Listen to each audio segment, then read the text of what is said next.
Qin Yichen memeriksa peralatan pertahanan di kuil tanpa menyebutkannya. Di sisi lain, setelah mendapat izin dari Qin Yichen, Zhao Wuling kembali ke kota secepat mungkin. Di rumah penguasa kota, semua prajurit memandang Zhao Wuling dengan linglung. Tuanku, di mana saja Anda? Kamu tidak berada di kota akhir-akhir ini. Banyak hal telah terjadi, tolong jangan tinggalkan kami. Kota Rin kami adalah kota paling makmur di dekatnya. Tanpa perawatan Anda, itu menjadi berantakan. Melihat kembalinya penguasa kota, semua orang di mansion penguasa kota berkumpul dengan tatapan prihatin. Dari mulut mereka, Zhao Wuling juga mengetahui perubahan apa yang terjadi di kota pada siang hari ketika dia pergi. Karena Zhao Wuling pergi bersama Sai Lao saat itu, banyak orang yang melihatnya. Ada desas-desus di kota bahwa Zhao Wuling akan meninggalkan aula suci pertempuran dan tidak akan kembali ke kota Rin. Oleh karena itu, berbagai kekuatan yang semula mencapai kesepakatan karena Zhao Wuling berselisih lagi dan berjuang untuk kepentingan mereka sendiri. Tepatnya, dari meninggalkan kota Rin pada siang hari hingga sekarang kembali larut malam. Tambahkan hingga setengah hari.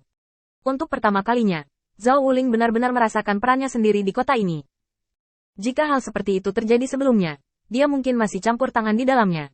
Tetapi sekarang, sebagai orang yang percaya pada kuil Dewa Cahaya, dia sama sekali tidak punya alasan untuk membantu melawan kota Rin di bawah kendali kuil. Meskipun dia enggan untuk menyerah, Zhao Wuling menggelengkan kepalanya perlahan, menolak niat baik orang-orang ini. Mundur selangkah dan berdiri di luar rumah penguasa kota. Aku bukan lagi penguasa kota. Aku sekarang percaya pada kuil Dewa Cahaya. Saya di sini hari ini untuk memberitahu Anda tentang ini. Dan biarkan Ares, Dewa Perang, mengirim tenaga untuk menjaga Rin. Selain itu, aku tidak akan melakukan apapun untukmu. Aku sekarang percaya pada Lord of Light. Zhao Wuling sedikit lega mengucapkan kata-kata ini dari lubuk hatinya. Tiba-tiba, sesosok muncul di langit.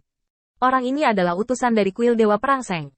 Setelah dia mendapat berita itu, dia diperintahkan untuk bergegas kepadanya dan kebetulan bertemu dengan Zhao Wuling. Dengan cepat melangkah maju, meraih lengan Zhao Wuling, dan membuat gerakan mendesis. Zhao Wuling, masalah ini sangat penting. Saya memiliki naskah dari Lord Warlord.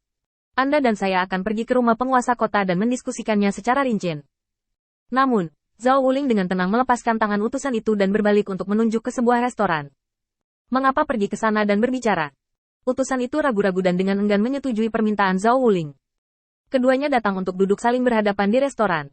Tetapi dalam beberapa langkah ini, banyak orang telah mendengar berita itu. Melihat Zhao Wuling yang mengenakan pakaian kuil cahaya, mereka ragu-ragu untuk berbicara. Utusan itu melihat banyak orang di sekitar, dan kemudian dia terbatuk pelan. Kami sudah tahu apa yang terjadi di kota Rin.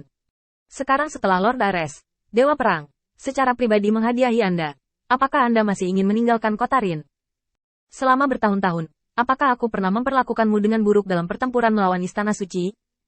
Kota Rin secara nominal adalah bagian dari Battle Secret Hall, tetapi sebenarnya semuanya berada di bawah kendalimu. Ini adalah kepercayaan dari Lord of War. Apakah tidak cukup bagimu untuk tinggal? Zhao Wuling menggelengkan kepalanya perlahan. Bagaimana mungkin seseorang yang bisa duduk di kursi penguasa kota begitu lama dan mengelola kota Rin dengan tertib gagal memahami belitan kepentingan? Faktanya, pada saat utusan itu muncul, Zhao Wuling menebak apa yang terjadi. Itu tidak lebih dari pengkhianatannya terhadap Istana Perang Suci, dan berita meninggalkan kota Rin menyebar, dan orang-orang di kota Rin mulai memperjuangkan hak. Saat masalah berangsur-angsur menjadi serius, itu menarik perhatian Aula Suci Zan. Bagaimanapun, kota Rin ini adalah tempat paling makmur di antara ratusan kota terdekat. Dapat membayar banyak upeti ke aula pertempuran setiap bulan. Jika kota Rin dihancurkan, itu akan mempengaruhi kepentingan beberapa orang di Aula Suci Perang. Baru kemudian mereka ingat untuk mengirim seseorang untuk menenangkan diri. Jika tidak, dengan jarak antara tempat tinggal utusan dan kota Rin, 2 jam sudah cukup untuk datang. Kenapa ditunda sampai sekarang? Ini diabaikan dan hanya diingat bila perlu. Itu sangat kontras dengan perlakuannya di kuil Dewa Cahaya. Zhao Wuling mencibir di dalam hatinya, seolah-olah dia telah melihat semua pengalaman orang-orang ini.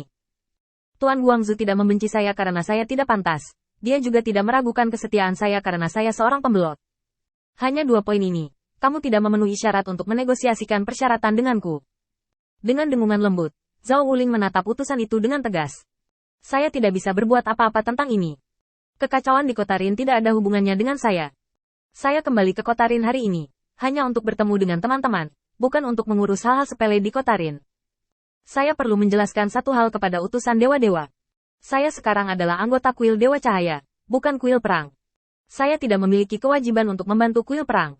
Bahkan jika Lord Guangzhou tidak keberatan aku membantumu, tapi aku bosan. Setelah mengatakan ini, Zhao Wuling berdiri dan memandang orang-orang di kota Rin dengan ketidakpuasan. Kalian minta maaf. Aku bukan lagi penguasa kota sekarang. Kamu bisa memanggilku Zhao Wuling. Ini adalah nama yang diberikan oleh penguasa cahaya. Semua orang merasa ngeri. Bahkan utusan itu terkejut. Untuk posisi penting seperti penguasa kota, kepercayaan pada penguasa perang harus lebih tinggi daripada orang percaya. Hanya butuh 1 hari bagi seorang mukmin yang setidaknya berada di tingkat yang saleh untuk berubah pikiran. Dia bergabung dengan kuil Dewa Cahaya tanpa melihat ke belakang. Kondisi apa yang mereka tawarkan kepada penguasa kota? Utusan itu menggertakkan giginya. Zhao Wuling, jika kamu bersedia mengelola kembali kota Rin, beberapa orang itu telah bernegosiasi untuk menaikkan gajimu 3 kali lipat dan memberimu kesempatan untuk bertemu Lord Ares. Selama kamu berperilaku baik, kamu dapat memasuki Direktur Balai Suci Perang kapan saja. Ini sudah merupakan syarat tertinggi yang bisa ditawarkan oleh utusan itu.